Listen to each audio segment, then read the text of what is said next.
Macharoni, Nabenranga, and G'day. As Father said, and was mentioned earlier in the Mass, my name's Kelly, and I'm here as representative of Catholic Mission. My job this morning is to share with you some of my stories from both here and around the world, so you have a bit of an understanding of what Catholic Mission does. So you don't hear the same stories by the same people, Catholic Mission send out different speakers. They also change the topic on us. The topic this year is Our Salvation is Bound Together. It's our mission, play your part. You see, I spent the best part of 18 months living and working in northern South Africa.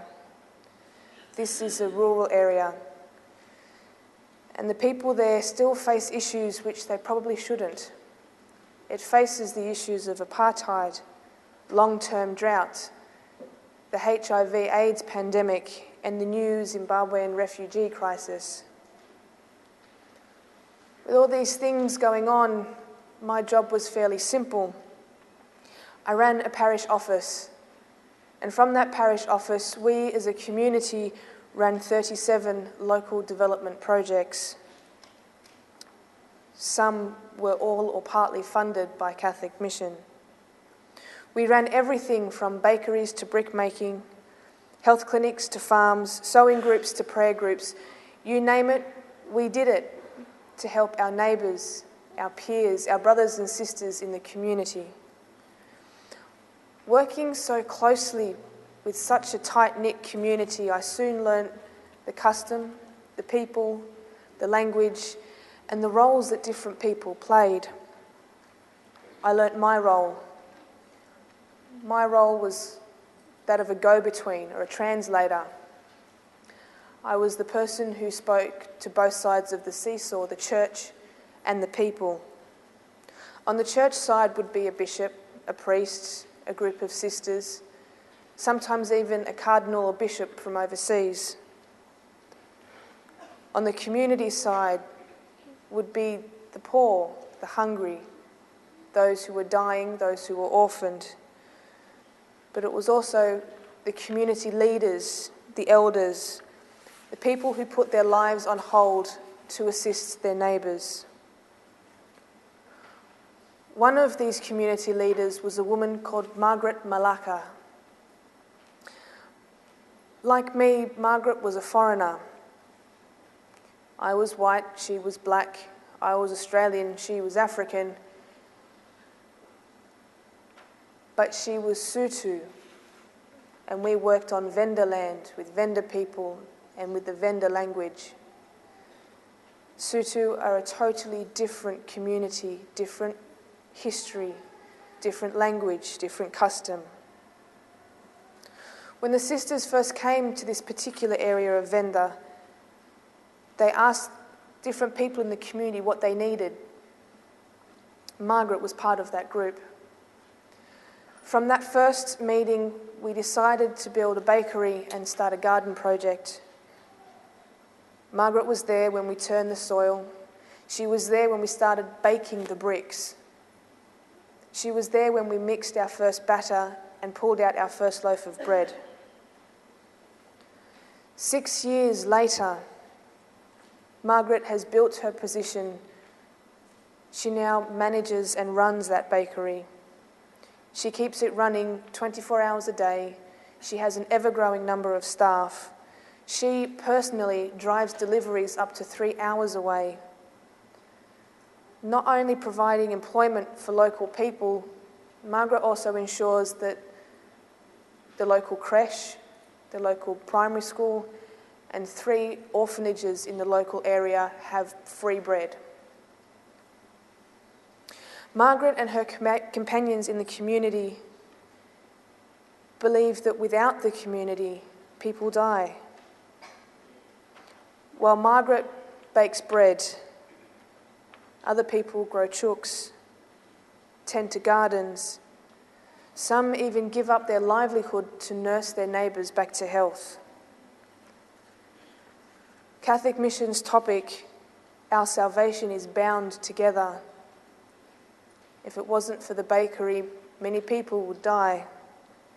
Many people would be unemployed. Margaret and the other leaders of the community believed that they shouldn't wait for handouts. Be proactive, do something. Sometimes they need a little lift up.